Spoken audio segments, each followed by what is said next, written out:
Hello and welcome to the Xenogenesis podcast. In this episode, episode 70, we're covering chapters 13 and 14 from part 3 Imago of book 3 Imago of the Xenogenesis trilogy by Octavia E. Butler. I am joined, as always, by my co-host, Michael Glinka. Hi everyone. Hi Richard. Hello everyone. After a bit of a break, Christmas and New Year break. Yes, Christmas, New Year, and a COVID break. Yeah. Unfortunately, our boy Richard here caught COVID, so we had a bit of a delay, obviously. How are you feeling now, Richard? Much better now, yeah, but some minor delays resulted. But otherwise, all back to normal. Good. No, that's fine. That's the usual. Things happen, but I'm Indeed. sure, by now, I don't imagine if there are people following the book or read the book, they're probably like, yeah, you guys are literally on the last 4 chapters. Come on, finish it off. And we're like, No, we're going to drag it out. Yeah, we're going to drag it out. We don't want to finish. It's such a good trilogy. We don't want to finish. Yeah, that is. We are up on up right at the end now. It's these 2 chapters, 2 more, and then we're done. Yeah. Yeah. My goodness, 3 books, 2 years of a journey. Wow. Yeah. It's been it's probably a bit more than 2 years now. I think because we're at 70 episodes and releasing them once every. Yeah. It's a pretty long time. I know, right? But still have things to talk about, still things to do. Absolutely. So let's get to it. Yeah. So do you want to get into your predictions for chapter 13? Sure. So I thought, we're on the last 4 chapters. What else do we have left? We have them we have our team in the human village waiting for the Onkali. So question was, a brief peace before the final conflict, i.e., some humans unhappy with the Onkali, the presence of the construct Onkali, and then something bad will happen? Or is it more of a time, for the Onkali to arrive and then something building up from that, like that, maybe the constructs Onkali are fine, but when the actual Onkali arrive, people go, what the hell? And, all hell goes loose type of situation. Okay. So which side of that did you kind of fall down on? Considering the fact that, Jodah and Aor had the ability to, just basically shed pheromones and make everybody love them pretty much, or at least accept them and be placated. I thought probably nothing's going to happen to them as such, but when the actual Onkali would arrive, it was honestly a mixed bag. Okay. I wasn't sure. Honestly, I wasn't certain about this. Well, interesting little tidbit about chapter 13 is that it's the shortest chapter in this book and the 3rd shortest in the overall series. It's only 274 words. Oh, really? Okay. Well, yeah. I mean, we're gonna breeze through it today.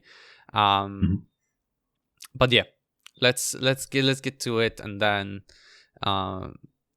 because it is getting interesting to because I completely forgot about the whole Onkali construct Uloi issue. So let's get to it.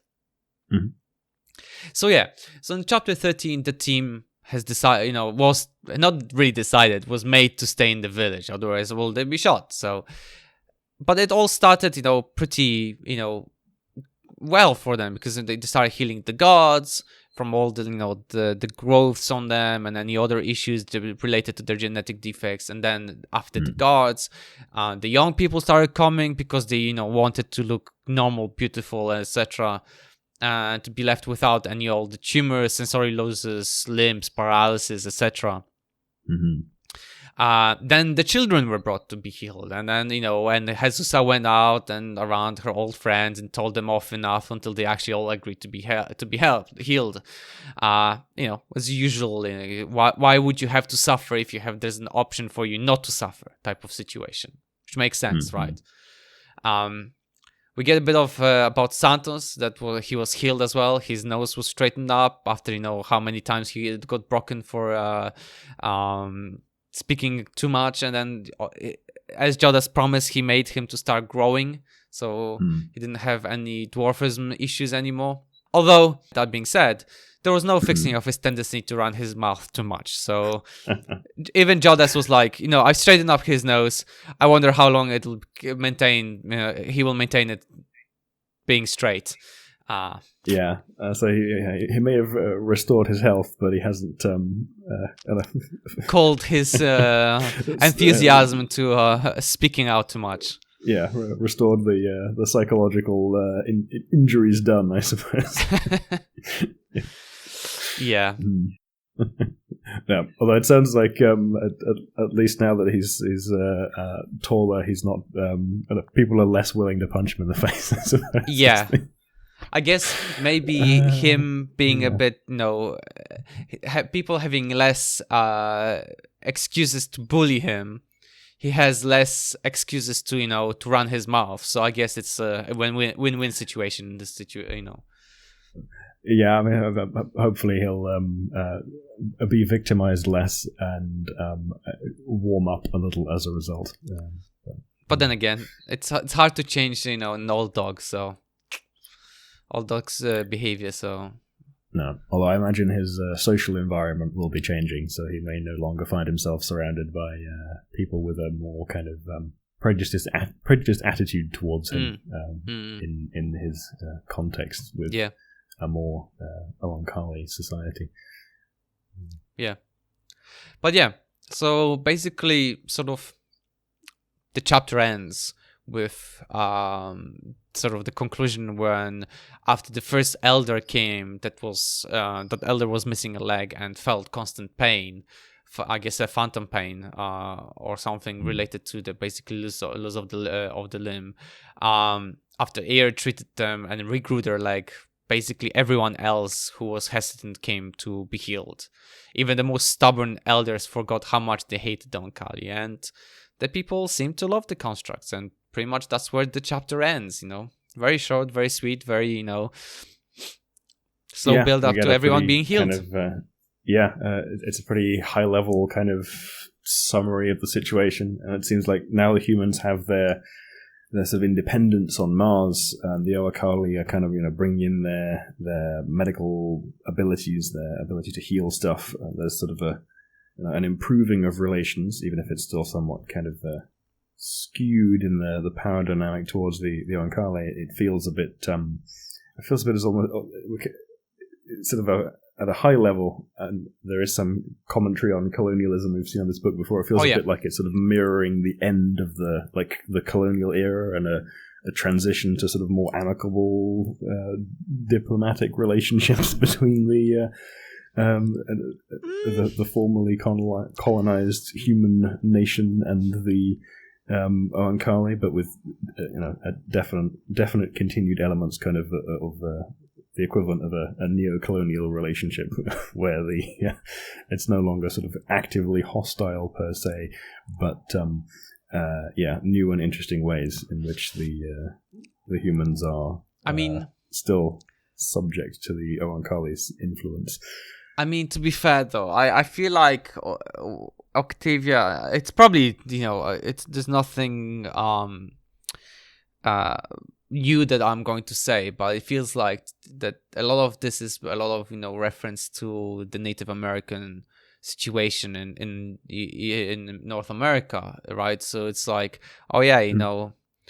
colonials arrived, they take over your land, and then they're like, one of them is like, oh, actually, we'll have a choice. You can go to these reservation, areas, or in this case, Mars, to be yourself. But what Earth is out of your hands anymore, like type of situation, right? Like, yeah.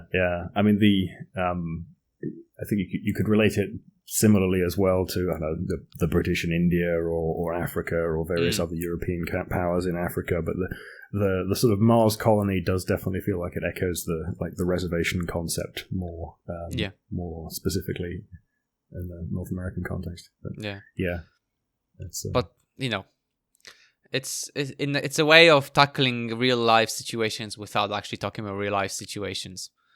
No, and adding some interesting color to them, because the dynamics are still somewhat different, right? Yeah, absolutely. Yeah, there's definitely parallels with stuff like, the medical technology, right? The colonial powers kind of introduced, like, modern medical concepts and sanitation and vaccines and antibiotics, actually effective medicine treatments for malaria and all that kind of stuff, which was, of value, but at the same time they also like completely erased cultures and killed a whole bunch of people. So it's this whole like okay, there were some upsides, but like a lot of downsides. Yeah, and then you have this, like individuals who are like actually genuinely interested in the cultures of the natives, and then like they're trying to sort of preserve them in a way that, like memories, in the same way the Oankali are doing it. Like, oh, they're very interested in culture, and this is what's very valuable to us, blah blah blah. And yet the whole situation is like, basically complete destruction of the, but then again, in a way, it's also, we haven't really got quite the same. I mean, I suppose a little bit with Akeem, you get one of those almost I don't know, like a Dances as Wolves or a Last Samurai kind of a narrative where they go and like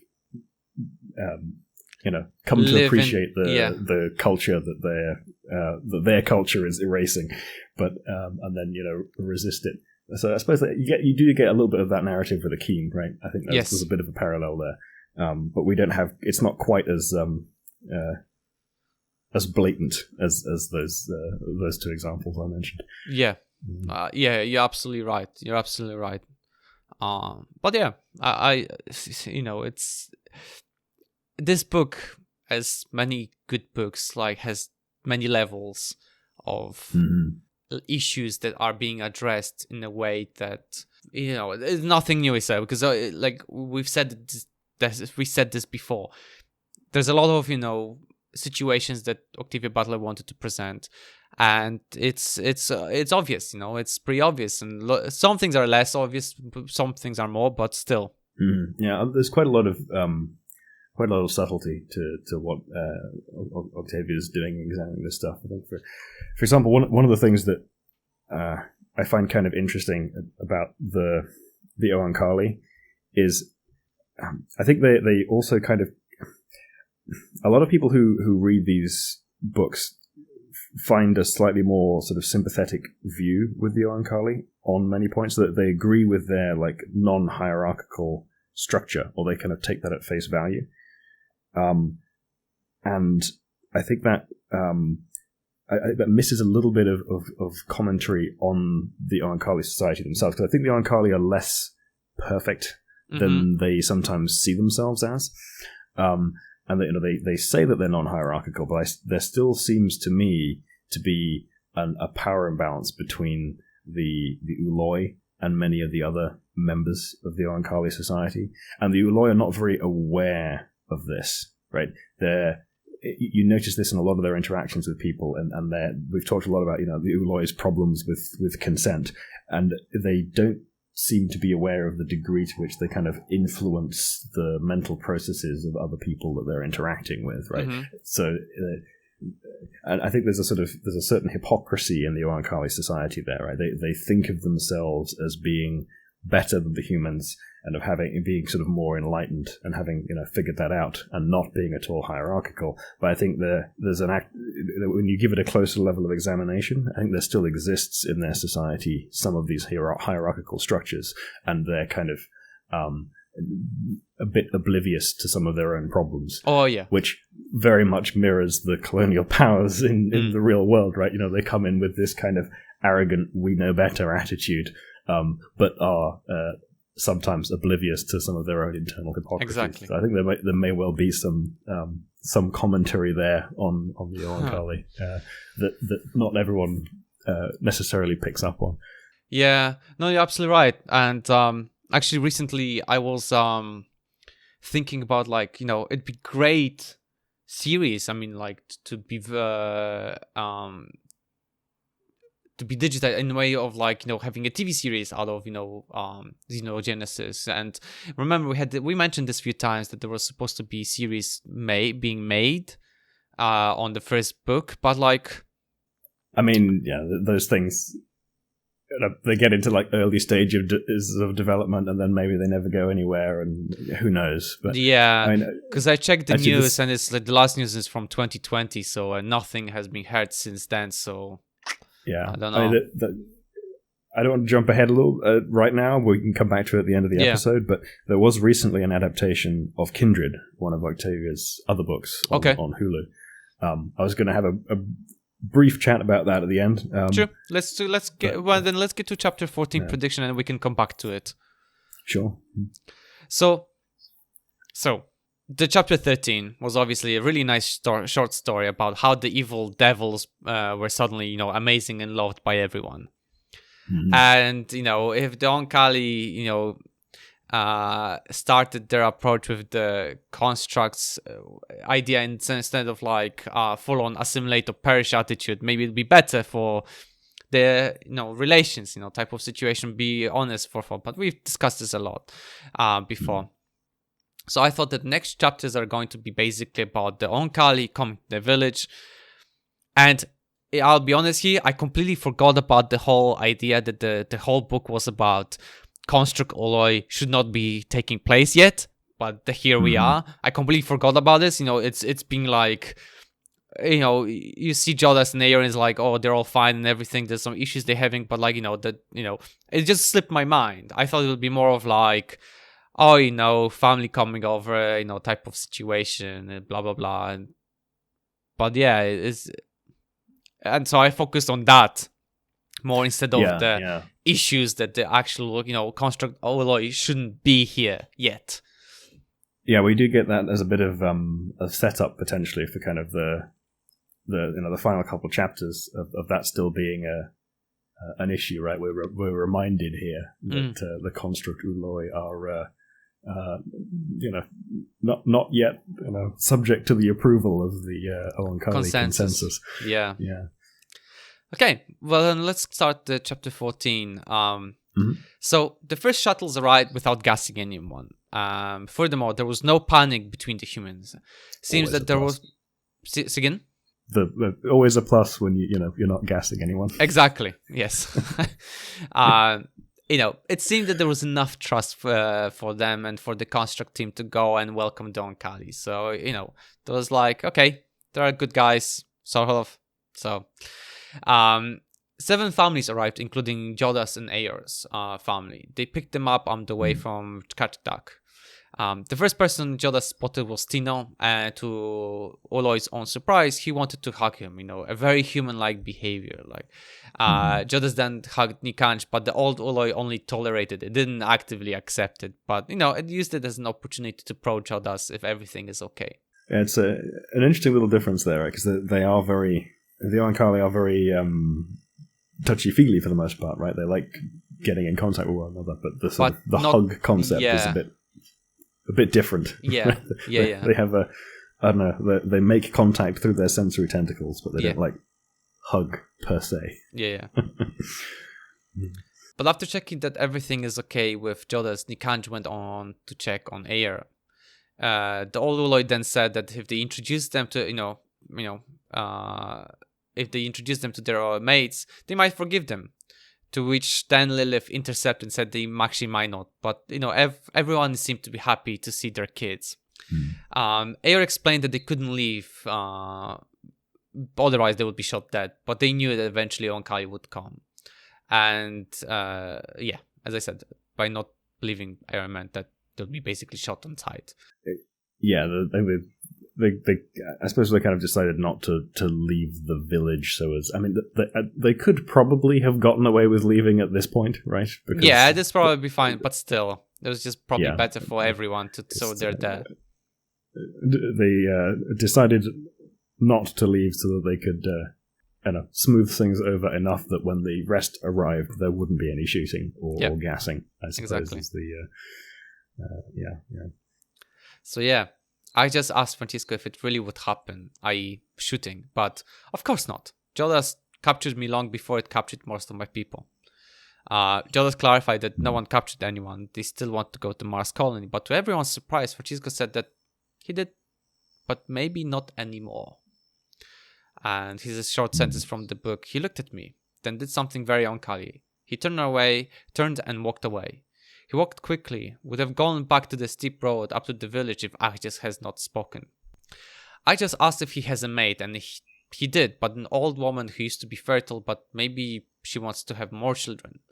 Francisco tried to run away, but Jodas could tell from his body language that it's not exactly what he wants. And here's a paragraph from the book. I went after Francisco, caught him, took him by the arms. My uncle mother says that there are people here now who might mate with you. He stood still for a moment, then abruptly tried to wrench free. I held him because his body language told me that he wanted to be held more than he wanted to be let go.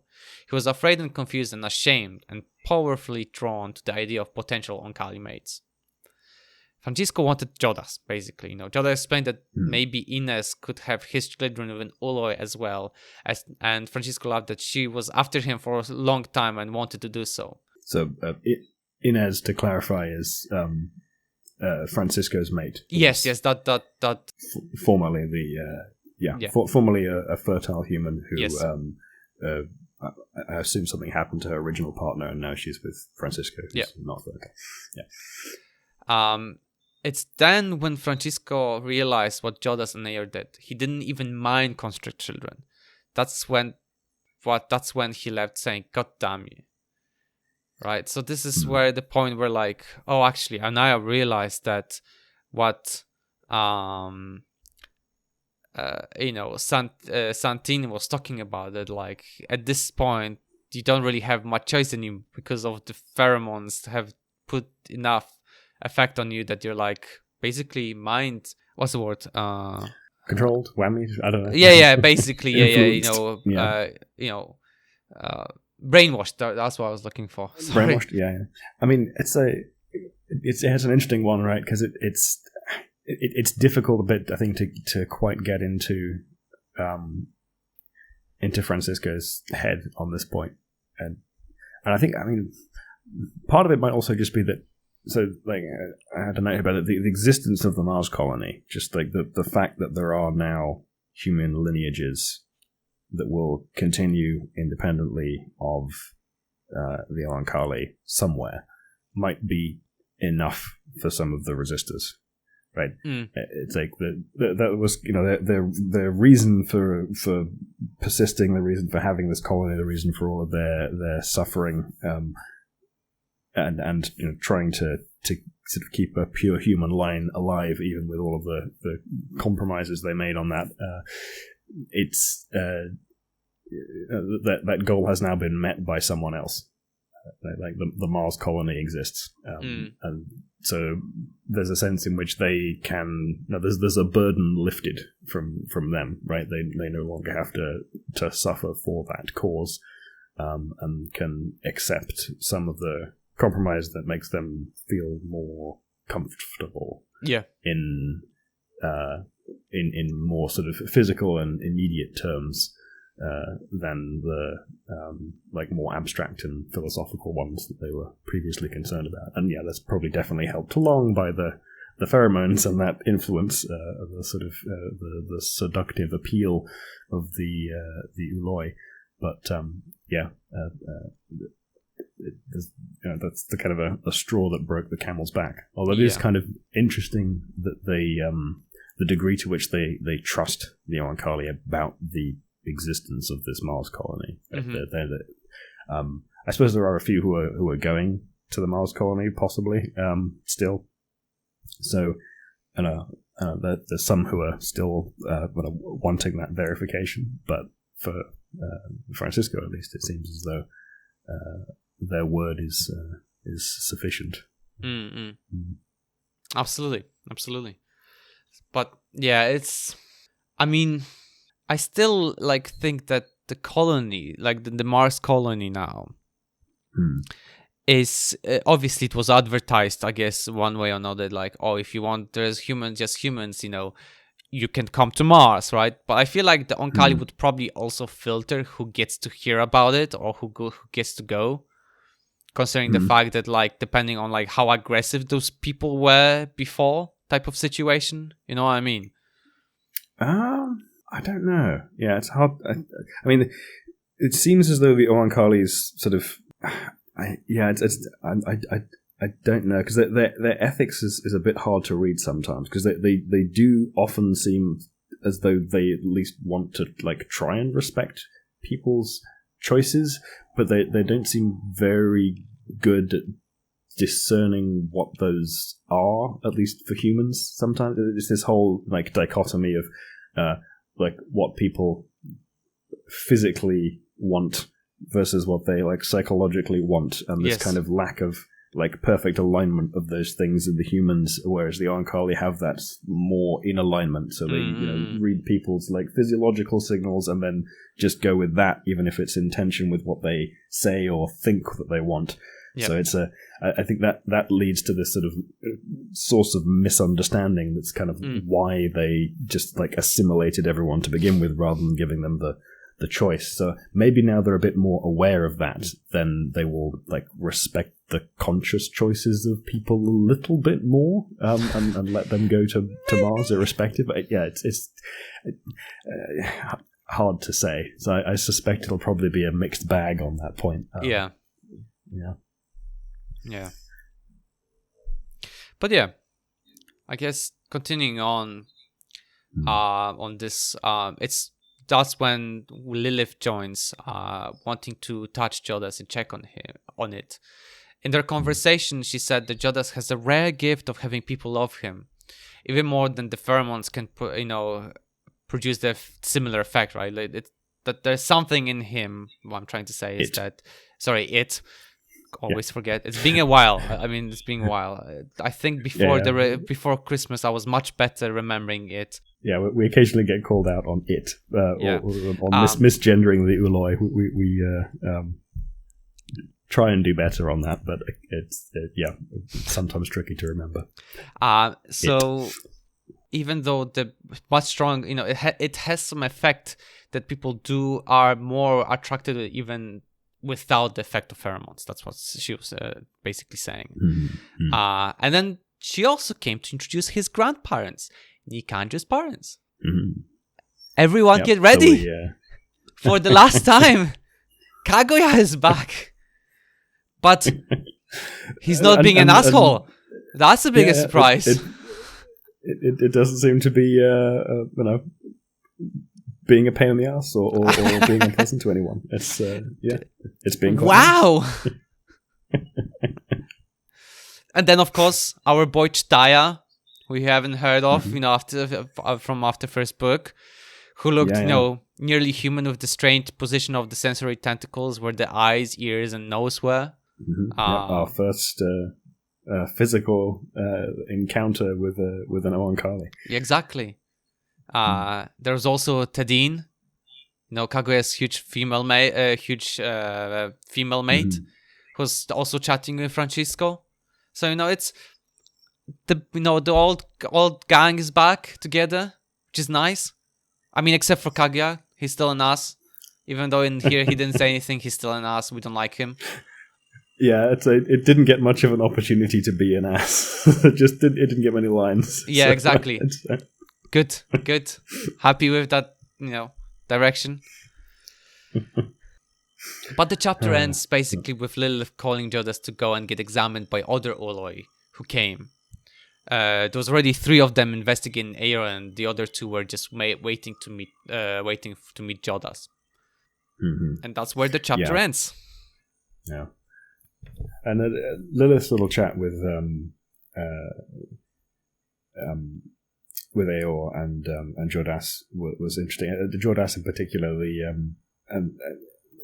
Lilith seems to think that it's not just the pheromones, that it is in fact that it has some personality traits and some aspects of it that make people like it, irrespective of the mind whammy stuff. But then again, that might be a mother talking. So yeah, but also I think it's because it can morph itself to look exactly like what you basically preferences are. If you whether you like men or women, big boobs, small boobs, whatever, it can be anything you want. That's a big yeah, plus. there may also be some commentary on the superficiality of human preference there. Yeah. We did see, we did see it kind of fitting in to people's imagined preferences, didn't we? Yeah, that's the point.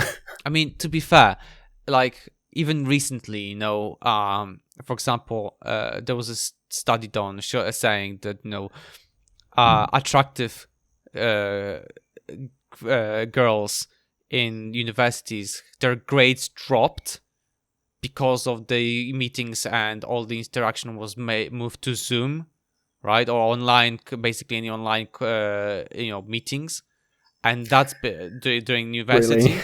And basically there's an actual drop in their grades because obviously attractiveness affects how we perceive certain people. Yep. So it's crazy. It's like, there's an actual statistical evidence that attractiveness does actually gives you a slight benefit on, you know. Yeah, I mean, we've seen that in so many things with just like politicians, right? and things like height. These like weird superficial characters, but yeah, that's awful. I know, right? It's absolutely mind-boggling that the fact that, you know, like, now it's, you know, a complete like reverse. Now it's like, it's incredible. But then again, this is a good evidence of like things like if there's going to be interviews, blinded interviews with no names or whatever, just someone's what's the word? The, you know, achievements and, you know, you know, knowledge and, you know, certificates, etc., etc. The old orchestra selection approach. Exactly. Right? You play your instrument behind the screen, and nobody gets to see you. Exactly. You're just judged on the sound of your music. Exactly. So all your qualifications, you know, what should be matter. And actually, it did help. There was a study done, and basically, a lot of people who would usually be, you know, that have lower chance of being hired, like for example, people of color, people who, you know, certain minorities, suddenly, you know, it leveled out, right? Yeah, and it's things like just names as well. Like there was, I remember an old study about names with like ethnic associations. If you like removed all the names from resumes, then it leveled out those prejudices as well. Yes, exactly. Nice. Basically, you know, it does show that, you know, a construct alloy that can literally morph itself to whatever you want within a day or so. I mean, you know. Mm-hmm. Yep. There's a statistical edge in there, right? I mean, these things are usually not, you know, determinative, and they're often like, you know, modest effect sizes. So, you know, there's like, it's not everyone, but it has an effect. Yeah. When you study it at population scales, it does have an effect. So, yeah. No. So chapter 15 prediction, right? So here, I completely forgot the whole purpose of this book. That I completely forgot about that. It was like, oh, there shouldn't be a construct alloy, and there they are. Because I was so immersed about the story and everything, the characters, that I completely forgot about the underlying story. Yeah, the big picture kind of like disappears into the background for a little bit, doesn't it? Yeah, you focus more on like the troubles they're facing and the issues, and it just completely slipped my mind. So here we have down in the drama. Yeah, like here we have investigation the construct alloys. It's time for the final showdown on how will the two construct alloy live, whether they will live or they'll be taken to the ship or etc. etc. So, I mean, at this point, I think if they will see that my prediction is that it's all going to be good, right? They're not going to be taken to the ship yet, but like obviously they will see that, you know, Jodah's was fine sort of, but then Air was really like affected by having no mates, and then maybe there might be something that's the mix between human and Oankali plus the Oankali alloy, that it really affects the speed of their metamorphosis, that it's not like in the traditional Oankali where it's, you know, like first metamorphosis and then if you meet your mate, then maybe you'll go through the second metamorphosis. No, it's like first metamorphosis, then second metamorphosis already almost starts, and then you literally have to immediately start looking for mates because you will, it could, you know, it could be a trouble. So you think that sort of updating the consensus on some of the challenges that these new construct Uloi have faced might influence what their thinking is? I'm pretty sure. I mean, like, it makes sense because, when you think about it, Akin was the first male construct, right? And, Yeah, they were pretty antsy about that too. Yeah, and, and now we have, construct males and females, like, and Nikanj is being a boy on Mars, helping humans, right? Type of situation. And then Nikanj does it again.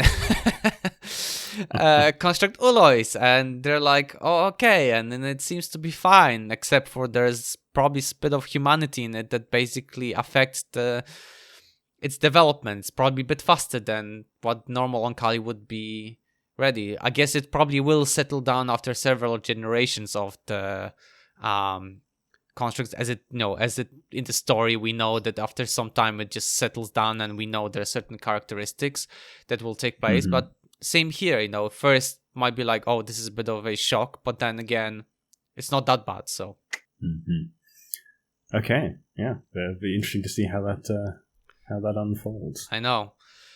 And being said, next episode is going to be the last 2 chapters.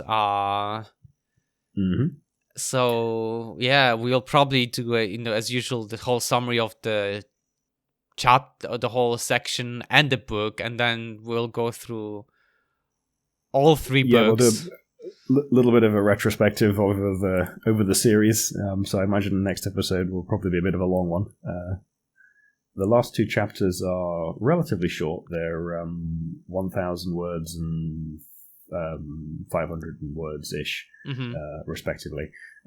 So we can cover those, and then we can do our look back over this section and over the series as a whole. Yep. Yeah. So we'll do that. So yeah, it's quite well. We'll get to it, but it's sad and exciting as well to finish off this journey. Yeah, it's a bit of a milestone. We've been doing this for quite a while. Oh yeah.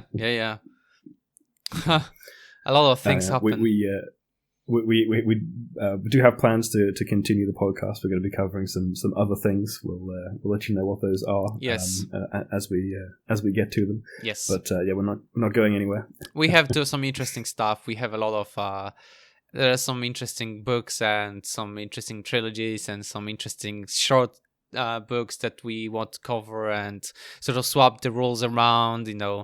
This time I will, probably next time maybe I will get Richard to suffer not being able to read more than 1 or 2 chapters. Yep. I'll have to develop some discipline around not reading everything immediately. He's the worst. Just by the way, like he just reads books en masse, or actually listens to them. So I'm like, oh, have you seen this? Yeah, I've listened to it. Oh, do you know this series? Yeah, I've read that. And it's like, God damn you. At this point, I believe he's doing it on purpose. So that I'm always in this, purgatory of like only be able to read the book by chapter by chapter. Well, I think that we found enough stuff that we can probably successfully flip the script on me. Oh yeah. Actually, yeah. Let's go back to because you mentioned that Octavia Butler is one of the other books have been. Before we close out this episode, as I have you read Kindred? No, I haven't. No, okay, yeah. So potentially a little bit of spoilery discussion for Kindred if you haven't read it, or I suppose also potentially a little bit of spoilery discussion for the differences between the series and the book. So if you're interested in going into either blind, then maybe stop the episode here. I'll give you a couple seconds to do that. You fumble for your phone in your pocket so you can hit pause before I get into the... But right. But yeah. So there's an adaptation of Kindred, which is one of Octavia's, I think probably one of the better known works. It's a standalone novel, and it covers a woman and her husband from the 70s. And she's black, he's white, and they get pulled back to the antebellum South, and there's this kind of conflict of this time travel thing, that she's being pulled back in time for this particular reason, which is basically to ensure that her ancestor survives, and her ancestor is the son of this slaveholder on a plantation. There's this whole sort of complicated relationship of how she ends up trying to help this guy survive and get out of various scrapes, whilst also having this fairly conflicted relationship with the fact that he's a slaveholder and so on. There's a lot of interesting dynamics in it, but I didn't want to comment on Kindred as a whole. That's its own thing. Just a brief summary of that. But there's been a recent adaptation of the book on Hulu. The showrunner is a chap called Brandon Jacob Jenkins. Hadn't heard of him before, but overall the TV shows are, I think, pretty good. But I'm not crazy about a couple of the adaptation choices that they made. Firstly, they didn't resolve the narrative of the book inside the arc of the first series, right, or first season, and they could have done it. It's a relatively short book, but and they have no guarantee as of yet of a second season to pick it up. No. So they've left it on a bit of a cliffhanger. I think they're clearly hoping to get a second season out of it. But I'm like, you could have done a nice clean miniseries, properly resolved it, and not had any risk of just leaving everyone on a cliffhanger. Yes. So I can understand wanting to get a second series out of it, but at the same time, I'm like, I don't know. Why? Yeah. Yeah. And then there's a couple of other points, the time setting is now, basically, or about 2016 or something. It's not it's not in the 70s. Right. And they're going back to the south. So there's quite a lot of technical, sort of technological differences and so on, right? The difference between just dress and yeah. smartphones and stuff from the 70s and now is a bigger gap from the 70s and the 18 what would it be? I forget exactly the year range, but yeah, it's still in the 1800s, right? So it's I don't know, there's a bit less plausibility on some of the points of how readily they could get away with being not suspected of odd stuff in that context. But also just that's a relatively minor nitpick. And I can kind of see why that would make sense as an adaptation choice to make it more relevant to a current audience. But the thing that particularly I found a bit of a weird one was they changed the nature of the relationship between Dana and Kevin, who are the kind of main characters, right? Right. In the book, they're a married couple who've been married for quite a while, and then they're subjected to this very bizarre thing where Dana's vanishing into the past and so on. In the television adaptation, they've just met, right? They're a very new relationship, right? And it makes a lot less sense the way that Kevin reacts to this whole situation as a husband versus I just met this woman. Yeah, that's a bit strange. Yeah, but yeah. And the other part of it is just they could have. I feel like they could have used the relationship being more established as a way of telling the narrative more faithfully to the original, because I think in this adaptation, Kevin ends up being a bit more featured, right, than he is in the books. Because in the book, Dana is kind of the protagonist. You have a relatively close first-person perspective on Dana, right? It's hard to do that in a television adaptation, so it means that Kevin gets a bit more screen time. But there's a degree to which Kevin is kind of background as a character. There's a lot of stuff that happens to him totally off screen that Dana doesn't have any direct experience of, that you get a bit more direct experience of. Right. But if they were a married couple, you could lean more on dialogue sequences between Kevin telling Dana stuff that had happened to him and catching her up on it, and the nature of their conversations could tell that narrative, I think, a little better. If they had an established trusting, intimate relationship where they share stuff. Yeah. and you wouldn't have to lean so much on like visually showing some of the stuff that happens to Kevin, because that ends up taking some of the emphasis off Dana, if you ask me. But yeah, it's not bad, right? It's an okay adaptation. It's just could be better. I mean, it's an okay TV show. It's not what I would regard as a great adaptation of the source material, if you see what I mean. And also, right? You say that like, they made it more modern to sort of modern audience can relate more, but at the same time, like look at Stranger Things. Like they said it specifically in the 1980s, and people are like loving it. It's just I don't think it's more of related to relate something, but like I don't know. I just if you do an adaptation, stick to the original material. Stop fucking around. To be honest, it annoys me that how much recently they've been doing a lot of adaptations and messing around. So there are good adaptation choices and there are bad adaptation choices, right? There's a lot of stuff where it makes sense. You have to change it. You have to do a medium shift in order to in order to make best use of the new medium to explore the same themes. Yeah. But if you when you do the adaptation, if you don't always if you don't like capture the themes and some of the detail work that has gone on in the source material, then it feels like a less good adaptation. It's especially in Octavia's writing is so. It's so detail oriented, right? It has great themes and background and great character work, all of the other stuff, good stuff. But there's a lot of just like, this was really well thought through as a like this makes sort of like mechanical sense, right? And it's one of the things that I find quite appealing about it, and it's often important to the larger thematic stuff as well, right? In order for it to make proper sense, it's like the whole stack being consistent, as it were, is actually quite a valuable component of the way that her writing works, if you ask me, anyway.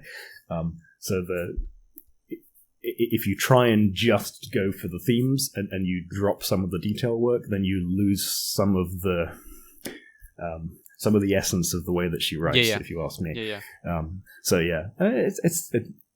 It would be interesting to see how successfully other adaptations of her work go, because it's nice to see it getting an adaptation and getting broader exposure. But and I'm not mad about this one. It's not bad, but it's not spectacular. Yeah, I mean, this is the problem that a lot of adaptations these days. Just sort of, I don't know. I think the screenwriters want to do something unique. Like they want to put their own influence on things, but it feels to me sometimes they're just, I don't know, lazy, or they think like, let's use an existing IP and then change it because we want to, and then the complete disregarding original IP, and it's just like either do an adaptation or do a completely original work that you can be proud of. Stop messing around. Just I wouldn't necessarily say it's like laziness per se, but there's an element of sometimes designed by committee, and there's also sometimes an element of like one person driving a project hasn't necessarily really always deeply understood the source material and some of the underlying motivations behind it. I mean, if it was misunderstanding or not fully understanding, I can forgive that. But if it's complete disregard of the, certain aspects of the core material, then it's just, that's just arrogance. Sometimes. Yeah. It depends. Yeah. But I mean, The Witcher. I go to I can't really comment on The Witcher as an adaptation because I'm not as familiar with the source material. But The Expanse, I always thought was a really good example of a well-adapted work. Even though it made quite a lot of changes from the source material, it still captured a lot of the underlying themes. And even though it's doing stuff like amalgamating characters, it made really interesting new characters, and it all made sense inside the rules of the universe. And a lot of it was because Ty Frank, one of the two people that writes under the pen name of S.A. Corey, was involved as an EP on the project extensively, and they had the guys who were writing the source material involved in the adaptation and so on. So it made sense that it was done well. I understand when when you have concepts, like for example, and sort of because of the media, right? It's, as you said, it's hard to you have to translate it, and and it's easier sometimes to amalgamate certain concepts together because on the screen it makes more sense, whereas in the book it's easier to describe. It's them as separate. Absolutely, yeah. So there's some stuff that's just difficult to tell visually because you can't do the close first person on in people's heads. Oh yeah, as easily I mean that would basically be like stuff. what was the movie with The Rock, Dwayne Johnson, based on the game? What was it? Jumanji? Not Jumanji. No. I'm talking about an old one. It was basically Doom. He's been in a lot of movies, man. I think it was Doom. I think Doom. Okay. They put it on TV. It was a movie. It's really awful. But at the end, basically, they put the first person perspective as if he was playing. Like in the game, it's a first person perspective. So they put it in a way, okay, like a literal first person. Yeah, exactly. In the first, yeah. So and it's horrendous. Like it's really funny because it sort of represents the game because how the game looked like. But in a TV, it makes no sense if you try to do the same thing. Yeah. I, for the case of like the Expanse, I think one of the reasons it worked so well was because it had already undergone like various medium transitions, right? Because it started as like a world building exercise for like a video game, and then it became like a tabletop game where they got some of the characters, and then they wrote the novels, and then it became a book, right? So it had all of those transitions, so it's easier. The authors weren't like super invested in a particular medium representation of it, so they were like able to be well involved in the process of adapting it to a new medium. So I mean, I suppose that has a fairly unique property of being able to do that well because of the sort of creative continuity and the fact that it was someone or people who are able to work well across different media. Yeah. Which isn't always the case, right? Sometimes it goes terribly when an author tries to get involved in the TV production of a thing. Yeah. I suppose I can be more forgiving for a project that has less good resources to work with. I guess so, yeah. But yeah, I guess that's it for today. Do you think, Richard, or is there anything else? Do you wanna? Oh yeah, but that's really all I had to say about the Kindred adaptation. It's maybe I'll have a go at it, have a watch, and maybe see maybe read the book at some point. Although there's so many things I have to read and prepare, so yeah, it would be interesting to see how you felt about it if you did it the other way around. Like right? watch if you it the show first and then read the book. I will be honest with you. There was a series I watched the movies first based on the series, and then I read the books. I'm sorry, I can't remember off the top of my head. It's been a while, but I remember basically there is a series I watched first. It was there was based on the books, and I really enjoyed the movies. And then when I read the books, I was like, oh wow, there's so much more in the books, and it felt much better, right? It's more details, and I love the movies and I love the books because it I didn't have that oh, there was this character also, and then this character also, and then there was this plot and everything, right? I often feel like it's probably better way to do it this way, because it's like when you watch something and then you read, you're like, oh, this is amazing because there's this character, and it's like, oh, there's more into this, and then you learn more about the world that you're already invested in. So it feels like an improvement on the world rather than like a downgrade. Exactly. Yeah. So yeah, it'd be interesting to see if you have a more positive attitude to the adaptation than I do, just based on watch order. Potentially. But I'm trying to think what that series was, and obviously it wasn't Lord of the Rings. It wasn't Harry Potter, because Harry Potter I read almost, it took a while. I generally cannot think of, like, it was a fantasy series, I know, but not Aragon. Aragon was a fucking disaster. That was a terrible movie. God, that was so awful. They never made the sequels. That's how bad it was. Yeah, I know, right? It is just a complete disaster of what they've done to it. I can't think of things that had fantasy adaptations. I mean, like Hunger Games was popular. But Hunger Games, it came out books weren't, afterwards. like, I read the great books either. before because of my mother. Oh, okay. I can't think of it. If I can remember, I'll pop it in the references. But I generally cannot think of on my mouth what the series was. I just remember the feeling. I just remember the feeling. Yeah, that's fine for this context. Yeah. Right, well, I think that wraps us up. Yeah, I think that's it. Thank you very much, everyone, for listening. We're Xenothesis. You can find all the places we upload our podcast on xenothesis.com. I was Michael Klinko. And I was Rich Jackson. Goodbye. Bye.